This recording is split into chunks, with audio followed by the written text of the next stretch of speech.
So, what are the differences between, you could say, the Chinese education system and other education systems in the world?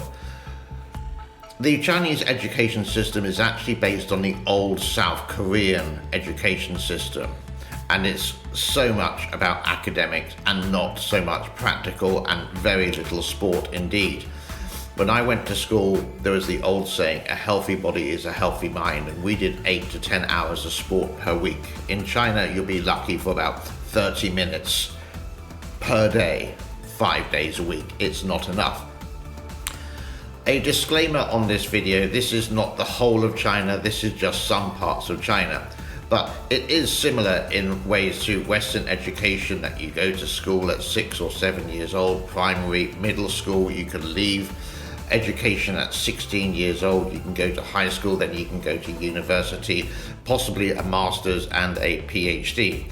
A lot of students in China want to do a master's and a PhD overseas because it's going to give them a higher recognition in getting a job in the future. But studying overseas, if you were Chinese, would cost the parents around about $100,000.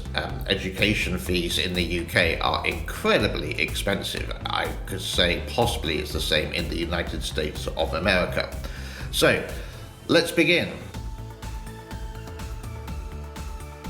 Well, the day would start off quite normally by getting picked up by the school bus.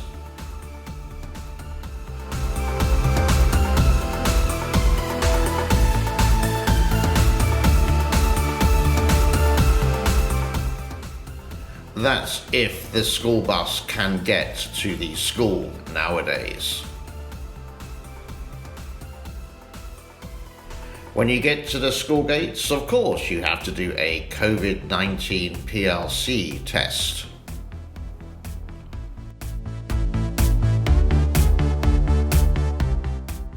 School can start really early in the morning in China, like 6 or 7 o'clock in the morning. But after all the formalities related to COVID, then you have to do the morning exercise.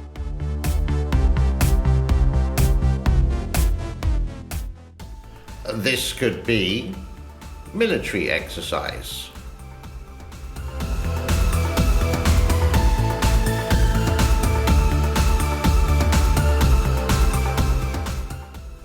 Or a little bit of kung fu.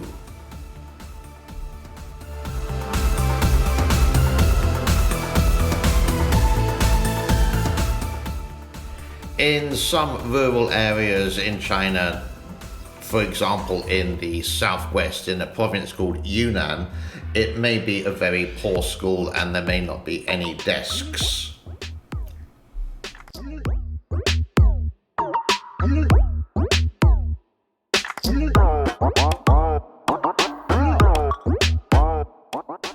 But apart from the mathematics, physics, chemistry, history and geography, you may have some cooking lessons as well. And geography? Well, look at this guy. Pretty good, huh?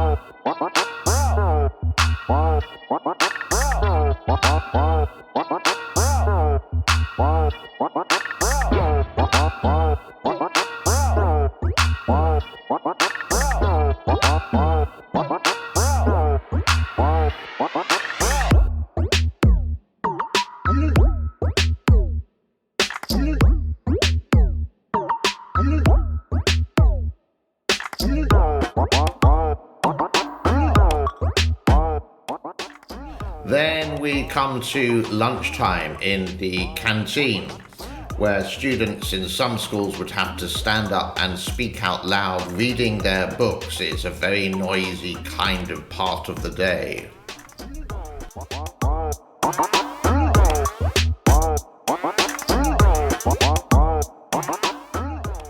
Then it would be back to class for the afternoon and early evening sessions.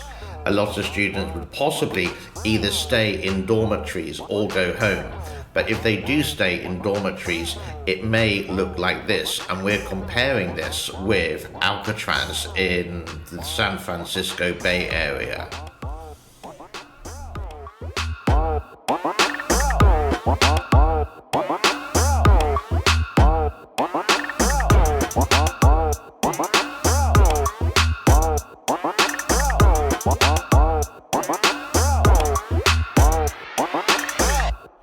Then you get to the exams. Now remember, China has a population of 1.4 billion.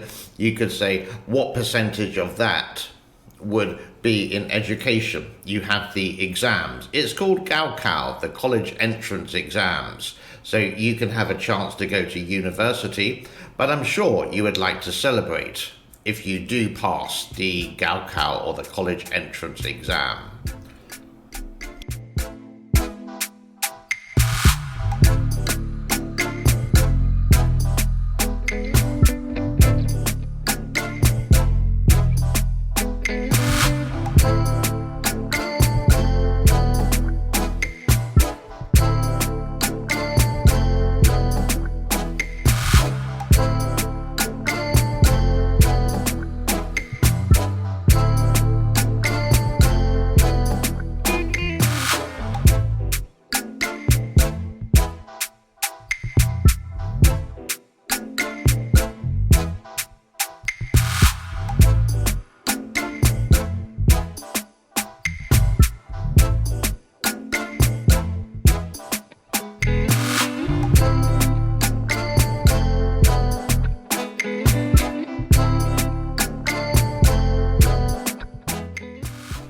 If you are accepted into the university, you won't just get a letter saying congratulations, they would send you a package like this.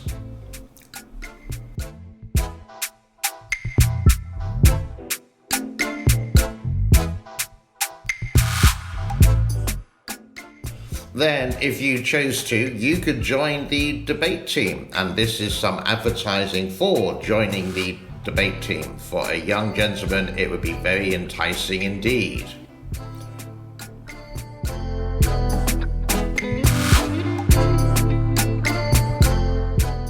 And what do the campuses look like? Well, you could say the same as any other campus around the world. This is some Chinese propaganda from the Education Authority showing a Nanjing University. It all looks clean, spick and span. So there we go. That's what the education system looks like. It's not much difference. It's mainly about academics and it is hard work. The last 2 years of your high school or your education before university is a nightmare. A lot of students would actually stay in the university in the high school from Monday to Friday, sometimes Saturday, sometimes you'd have to go to school on weekends. Summer holidays, winter holidays don't really exist. There is the period of relaxation, but teachers would give you so much homework to do. Why? Because the classes are about 50 to 60 people in a public school. If you go to private, it will be a lot less. So the teacher, it will be impossible to do the curriculum by him or herself. So homework is essential, and the winter and summer holidays are cram-packed with homework as well. So there we go, ladies and gentlemen. I hope you enjoyed this insight into the education system in China. Again, these are just some pictures I grabbed off YouTube, Youku, Bilibili, Rumble, Twitter, etc. for just to see what it's like. And I think we're actually very lucky in the West that, for example, I used to go to school Monday to Saturday, started at 8:55 and I was home near enough by 3:35. I was about 5 minutes away from the school. God bless to everyone. Thank you for your time. Hope you enjoyed it. Don't forget the like, subscribe and share. I'll see you a little